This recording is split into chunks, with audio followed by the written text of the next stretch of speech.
ప్రజాస్వామ్యానికి రాజకీయ స్వేచ్ఛ అనే అంశంపైన రౌండ్ టేబుల్ సమావేశంలో ఏబిఎంఎస్ అమరుల బంధుమిత్రుల సంఘం రాష్ట్ర కార్యదర్శి పద్మకుమారి గారు మాట్లాడుతూ, ఈరోజు ప్రజాస్వామ్యం వర్ధిల్లాలంటే నిషేధం అనే వర్డ్ను తీసేయాలంటూ మాట్లాడారు.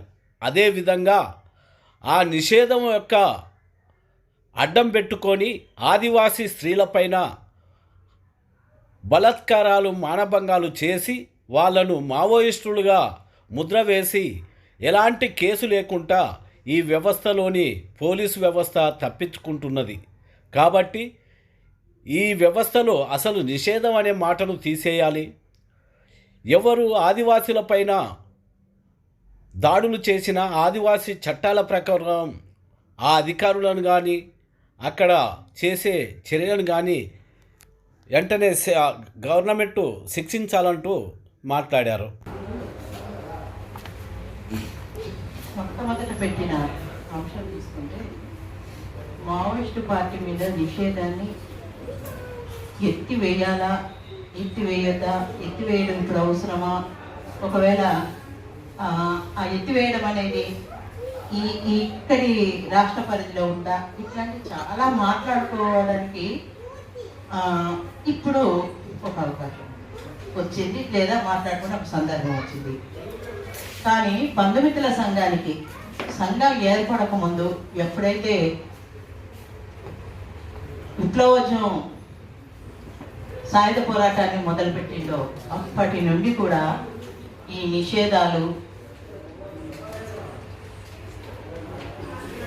ఎట్లాంటి దయనీయ స్థితిని కల్పిస్తాయి, ఈ నిషేధాలు ఎంత దుర్మార్గాన్ని, ఎంత పాశవికతను పేద ప్రజల మీద, సామాన్యుల మీద రుద్దుతాయి అనేది, కనీస ప్రజాస్వామ్యం లేకుండా అంటే మావోయిస్టు పార్టీ పేరున ఎంత హింసను ప్రయోగిస్తాయో తెలిసిన దాదాపు 10,000 మంది అమరుల రక్త సంబంధికులుగా ప్రతినిత్యం మాట్లాడుకుంటూనే ఉన్నాం. ఇది జీవితంలో మనిషిని కోల్పోయిన వెలితిని అనుభవించిన వాళ్ళ అంతరంగం. ఏ క్షణం కూడా వాళ్ళు ఆ స్పృహను కోల్పోలేదు.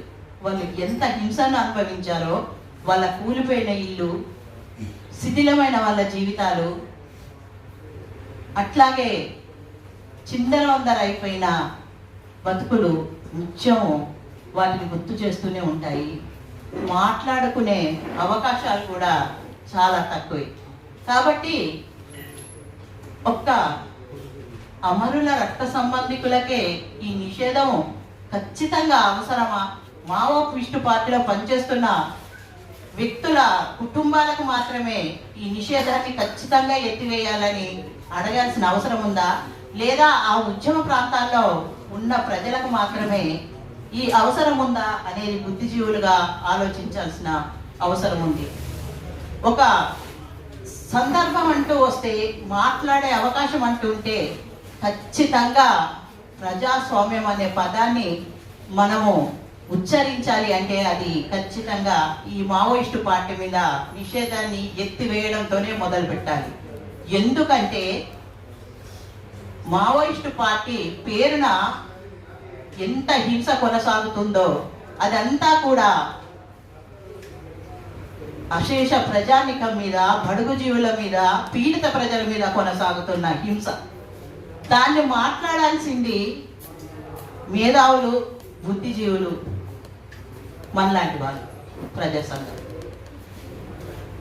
ఈ నిషేధం ఎత్తివేస్తే కొన్ని మాటలు మాట్లాడడానికి అవకాశం ఉంటుంది.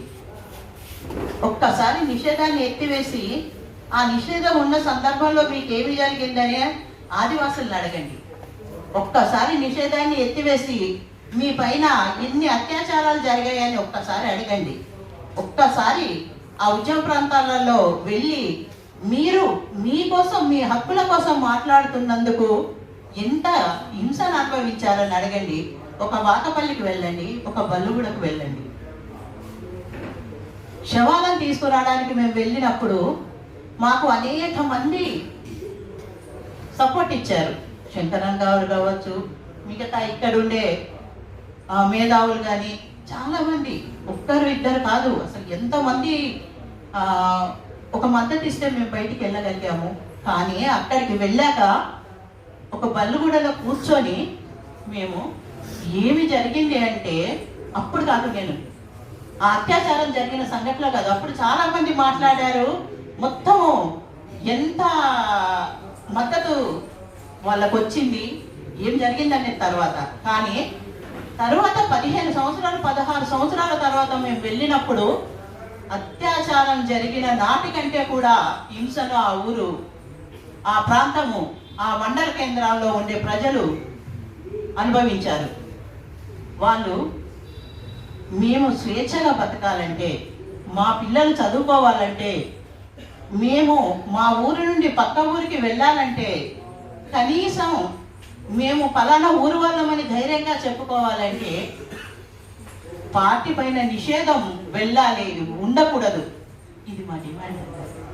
ఎందుకంటే బల్లుగూడ, వాకపల్లి, ఇట్లా ఎన్ని పేర్లైనా చెప్పుకోండి. ఇటు తెలంగాణ వైపుకి వస్తే మనకు తెలంగాణ ప్రాంతం నుండి చెర్ల పక్కన ఉన్న వెంకటాపురం, ఇటు పక్క నుండి ఛత్తీస్గఢ్ వరకు, ఇటువైపు కుంట వరకు ఎక్కడైనా పోయి చూడండి. ఏజెన్సీ ప్రాంతాలలోకి అత్యాచారం కానీ మహిళలు ఎంతమంది ఉన్నారో వేళ్ల మీద లెక్క పెట్టవచ్చు. గ్రామాల మధ్యకు మహిళలను తీసుకొచ్చి, కుమ్మింగి పేరున నిలబడి మహిళలను తీసుకొచ్చి మొత్తం నగ్నంగా, ఒంటి మీద బట్ట లేకుండా నిలబెట్టి ఆనందంగా, పైశాచికంగా ఒక ఉన్నత స్థితిని తెల్లవాళ్ళు అనుభవించిన పోలీసుల కథలెన్నో వాళ్ళు బహిరంగంగానే చెప్పారు. ఎవరైనా మనం వెళ్ళి వాళ్ళ తరఫున ఒక కేసు వేశామా? పైగా వాళ్ళ మీదనే నక్సలైట్లు అనే కేసులు పెట్టారు. ఇప్పుడు వెళ్ళి చూడండి, మనం వెళ్దాము, ఎన్ని సంఘటనలు మనకు వస్తాయో.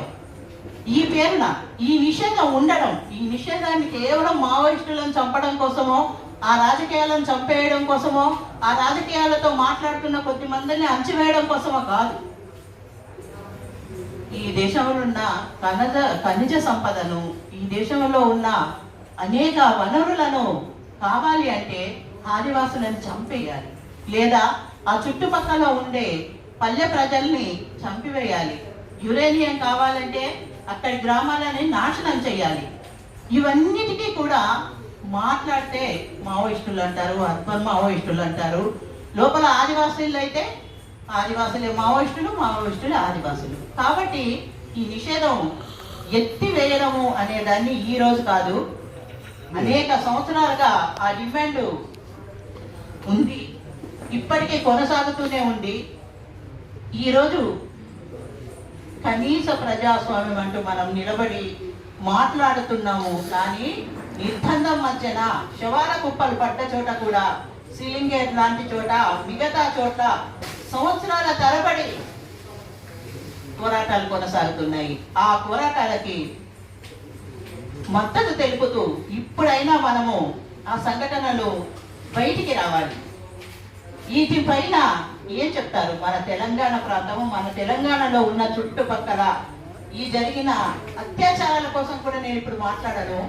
అత్యాచారాలు చేసి వాళ్ళను తీవ్రమైన గాయాల పాలు చేసి చివరికి వాళ్ళ కుటుంబ సభ్యులను చంపి ఇప్పటికీ వాళ్ళు కేసులలో నడుస్తున్నారు.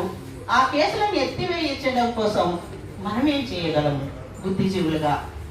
నేను అంటాను, మనము కూటవేటి దూరంలో ఉన్న కోర్టుకు వెళ్ళడం కష్టం కాదు, కానీ రోజుల తరబడి తిండి తిప్పలు లేకుండా నడిచి వచ్చి వారాల తరబడి అక్కడ చెట్ల కింద పడిగాపులు కాస్తూ చివరికి బెయిల్ లేక, కోర్టుకు రావడానికి డబ్బులు లేక, రాకపోతే పోలీసుల వేధింపులు భరించలేక ఆత్మహత్యలు చేసుకుంటున్న కుటుంబాలు ఉన్నాయి.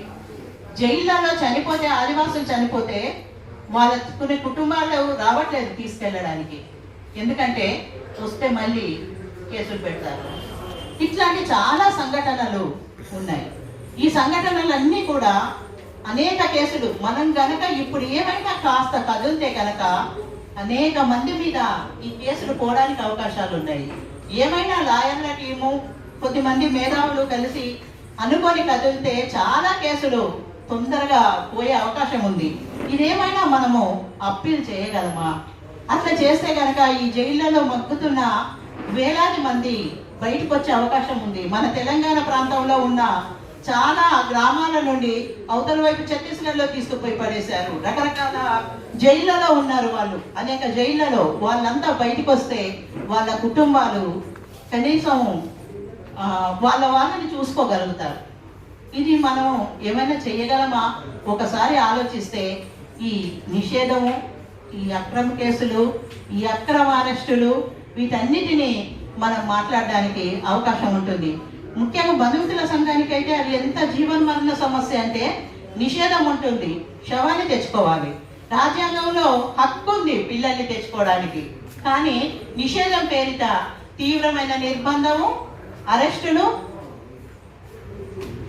కేసులు, చివరికి శవం కుళ్ళిపోయిన శవాన్ని తెచ్చుకోవడానికి కూడా మళ్ళీ వారం 10 రోజులు మనుషులు ఆడ పడిగాపులు పడే స్థితి. ఇది బిడ్డల్ని వదులుకోలేరు తల్లులు. అది మాంసం ముద్దైనా, అది శిథిలమైపోతున్నా దాని కనీసం అస్థికలైనా వాళ్ళకి కావాలి. కాబట్టి వాటి కోసం వెళ్ళాలి. కాబట్టి ఈ నిషేధం కోసం బంధుమిత్రుల సంఘంగా మేము ఈ సంస్థ ఏర్పడిన 20 ఏళ్ళుగా మాట్లాడుతూనే ఉన్నాము. మా గొంతు తడారిపోయినా, మేము సోర్సొచ్చి కింద పడిపోయినా మా డిమాండ్ ఒకటే, నిషేధం ఉండకూడదు, మాట్లాడే స్వేచ్ఛ ఉండాలి. ఒకవేళ వాళ్ళకి మాట్లాడడం వాళ్ళ రాజకీయాలు తప్పైతే ఆ రాజకీయాల్ని ప్రతిఘటించడానికి మీ ప్రభుత్వం ఎంత ప్రచారాన్ని చేసుకుంటుందో చేసుకోండి.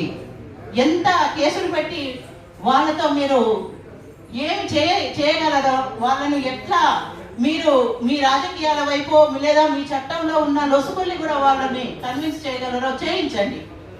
ఇది మేము చాలా రోజులుగా మాట్లాడుతున్నాం. అరే, సమాజం కట్టుకుంటే తప్పంటారు. చచ్చిపోయిన మనిషికి ఎవరి రాజకీయ ప్రకారం వాడు కట్టుకునే హక్కు ఉంది. ఏ మతం ప్రకారం వాడు కట్టుకుంటాడు, ఎవరి రాజకీయ విశ్వాసం వాళ్ళది. అట్లాగే విప్లవకారులకి స్థూపం కట్టుకునే హక్కు ఉంది. దానికోసం పోరాటం చేశాము. దానికోసం 30-40 కేసులలో ముసలి వాళ్ళతో సహా మహేష్ తల్లి 80 ఏళ్ళకి కేసు పెట్టించుకుంది. శ్రీలం నరేష్ తండ్రి 75 ఏళ్లలో ఆ కేసులో ఉన్నాడు. అట్లా ఒక్కరు ఇద్దరు కాదు, అనేక మంది స్థూపాలు శిథిలమైపోతున్నాయి.